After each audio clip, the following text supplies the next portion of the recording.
ઠગાઈ સહિતના વધી રહેલા બનાવ વચ્ચે ઉત્તરાયણ પોલીસ પથકની હદમાં સગી બહેન સાથે ઠગાઈ આચરી દાગીનાને રોકડા રૂપિયા લઈ ભાગી છૂટેલા ભાઈ અને ભત્રીજાને ઉત્તરાયણ પોલીસે મુંબઈથી ઝડપી પાડ્યા છે।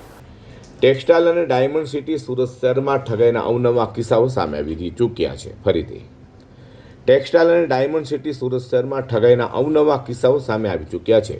ત્યારે હવે તો સંબંધીઓ પણ એકબીજા સાથે ઠગાઈ આચરતા હોવાના બનાવ સામે આવી રહ્યા છે। હાલ આપણે વાત કરી રહ્યા છીએ મોટા વરાછા વિસ્તારની।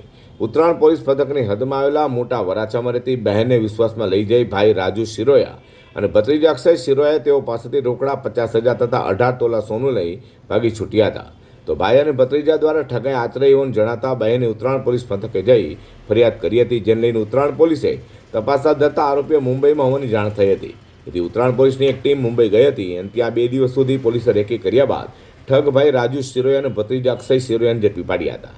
તેઓ પાસેથી 15,54,000થી વધુનો મુદ્દામાલ કબજે કરી બંનેને સુરત લાવી તેઓની ધરપકડ કરી હતી। તો વધુમાં એવું પણ જાણવા મળ્યું છે કે આરોપી ભત્રીજો અક્ષય ગુનાહિત ઇતિહાસ ધરાવે છે। હાલ તો પોલીસે આરોપીઓની ધરપકડ કરી વધુ તપાસ હાથ ધરી છે।